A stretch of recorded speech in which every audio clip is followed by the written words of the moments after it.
everybody, so good morning. Today we have a Freightliner Cascadia 2009. Customer wants us to get it ready for sale. So this truck has just a bit over, or a bit under, depending on how you look at it. It's got 1,061,891 miles on it. So almost 1.1, a little bit under that. But I've hopefully showed you guys in these videos that I've done that, hey, these trucks can actually go the distance. Okay, again, it is a 2009 Freightliner with the DD15 EPA 07, which means it does have the filter, but it does not have the DEF system. Okay, so this truck did not come equipped with that. This truck is maintained. It's maintained very well. We've done all the services here. Every 15,000 miles, we've done an oil change. So next one is due at 1,065,000. So we are at 1,061,000. Right now, what I want to do is just show you guys, there is the CPC. Obviously, that's original. Let's go ahead and turn this thing over. What I want to do really quick, again, this guy's going to sell it, so I'm going to put the contact info in there. And my customer's name is Tom. So if you guys are interested, hit him up. You know, again, I don't know what he's going to sell it for, but that's between you guys. Alrighty, guys, so we're connecting to you. I want to do a quick little compression test so you can see what the numbers are for yourself. So anyway, let's see what we have. We may have some old codes, but either way, let's be as transparent as possible. Hold on here, guys. I got to do some updates, but I'll worry about that another day. So just to confirm, again, you have 1,062,250, blah, blah, blah. And I think it was, here we go, 1,061,000. So it's off by a little bit, but that's pretty normal. I've seen that on many, many trucks to have a slight discrepancy. Doesn't mean there's anything fishy going on, but hey, here we go. Let's take a look and see what the numbers are. Now, I know the AC does not work, so we're going to be working on that today. We're going to swap out the expansion tank that has a hairline crack in it, new antifreeze. So the guy definitely wants to make sure that if he's giving it to you, it is in good condition. So hopefully you know what you're getting. These are the codes that are on there. Let's see, do we have no data? Of course, that's because we took out the CPC. We did have a code back in November for outlet temperature. That could be a sensor, but for the most part, truck's actually pretty decent. You know, guy takes care of it. Let's just do a quick little compression test to show you guys what the numbers are. I'm gonna run the test. Yes.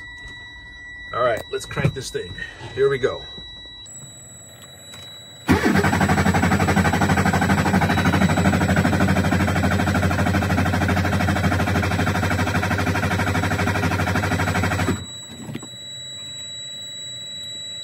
You did not crank the engine, or you stopped before it was finished. All right, so let's do it again. Run, run. Here we go, guys.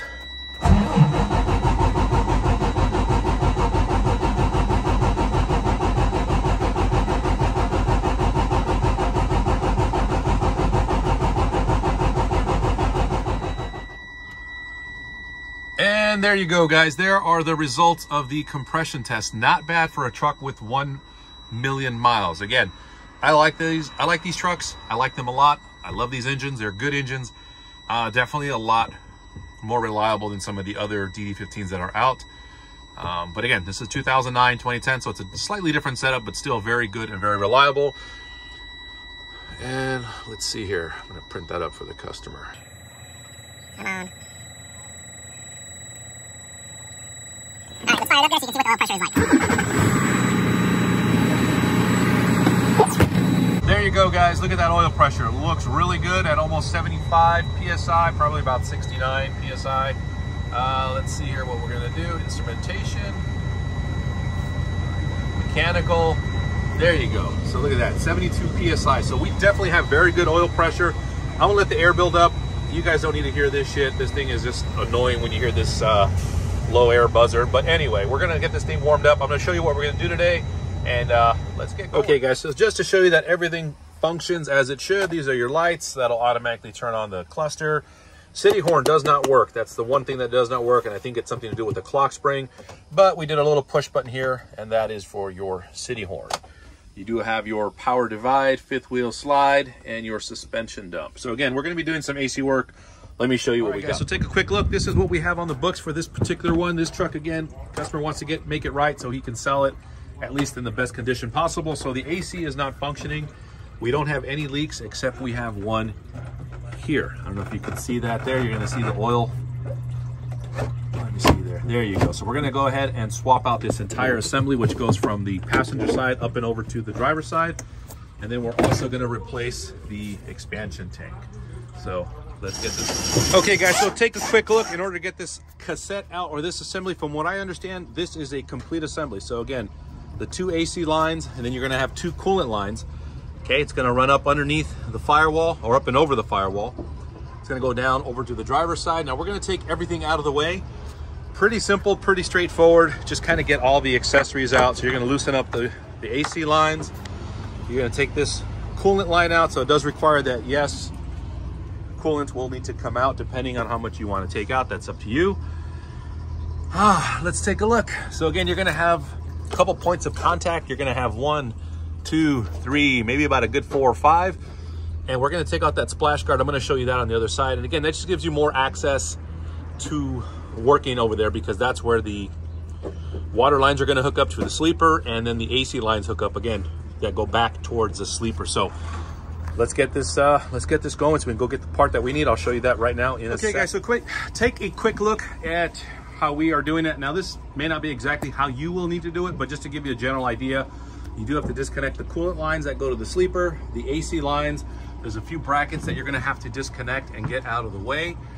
We're gonna take out the wiper assembly. There's 4 points of contact, 1, 2, 3, 4. That way this gets out of the way completely, and then we can drop this cassette, install the new cassette, okay?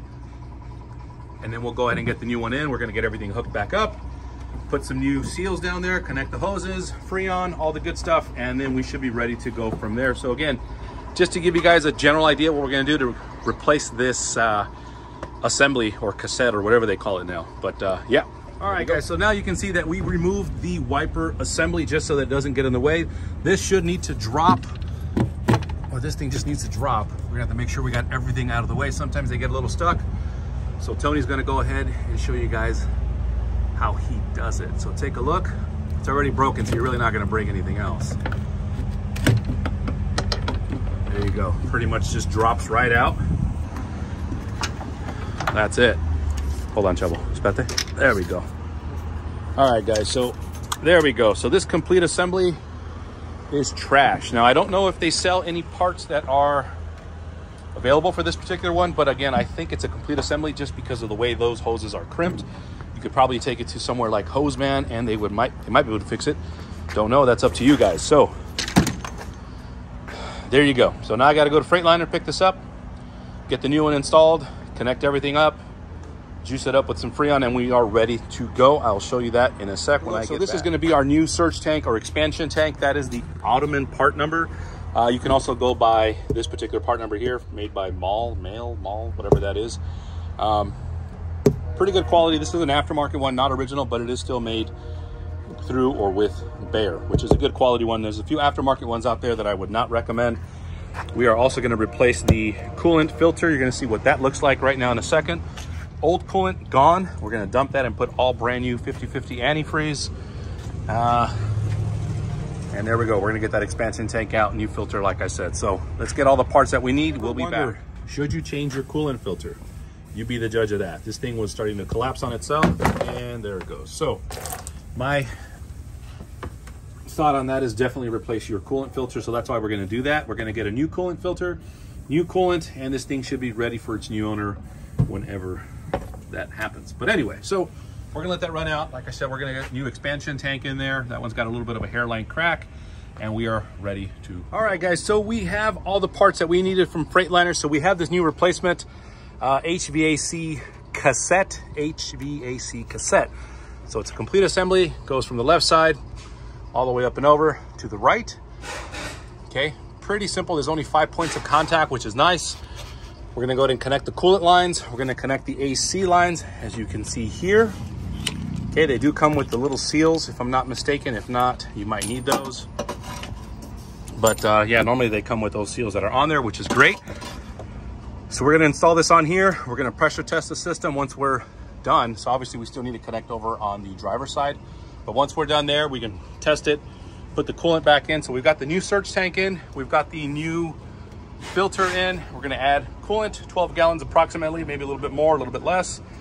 And we are all set to go from there. So, yep. Okay, guys, so we have everything lined up. Everything is tightened down. We went ahead and connected passenger side, run everything down to here. It's secure on this end. Down here underneath, again, this is why I removed the splash guard and get everything out of the way so we can connect all of this. So we do have our 2 coolant lines, okay, supply and return right up here. There is a bolt that secures, let's see if I can see that. There you go, that's the one. So if you can see that one right there, that's what's gonna secure it to the chassis or to the cab. And once you're done there, connect your hoses. You can probably use the same clamps. If you'd like, maybe use some new ones depending on how much room you have. Room is very limited. I don't know if you can see that in there. It does suck in here. So getting a ratchet in there, it's a little tough. But anyway, if you can do that, great. If not, you can probably get away with just using these again. Then of course you're gonna put your new seals, which if I'm not mistaken, they do not come with, but that's all right because I have those seals anyway. You're gonna see these are your AC lines that go to the back towards the sleeper. So we're gonna replace those seals. I popped those off. We're gonna put those back on, new ones, tighten it all down, and we should be ready to go. All right, guys, and there you go, the final product. So you have everything lined up. You've got your 2 new seals. Again, you could use these coolant lines. We didn't replace these, well, they weren't that long ago that they were replaced, so we're gonna reuse them.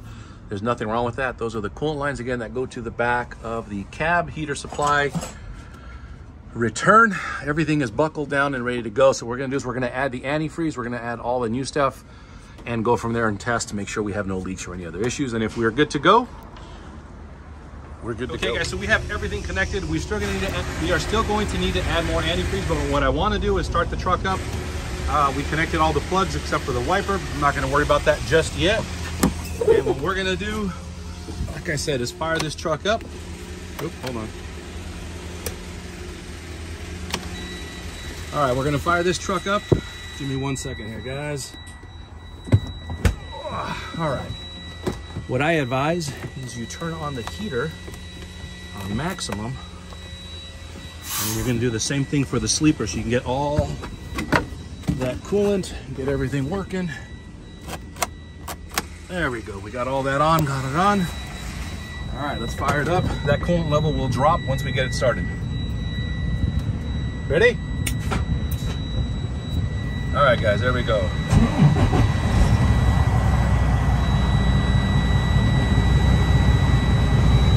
Anyway, once it drops down, we're gonna make sure we have enough antifreeze and we should be good to go. So again, oil pressure is still good, which I'm really loving that, despite the truck having a million miles. So not bad. Okay guys, so we let the truck warm up to about 125, maybe a little bit less than that. And that again is just to kind of let the heat and the water and the coolant start flowing around. As you can see, the coolant level has dropped and we're pretty much ready to go. So we're gonna look around for any leaks. Now I did have a leak right there at that clamp, replaced the clamp. Obviously some coolant got out, so we're gonna make sure we top it off, let it run again for, you know, I don't know, another 30, 40 minutes, depending on what we see. And we're gonna take a look around. So it's always important, in my opinion, just to kind of turn the truck on, look for any leaks.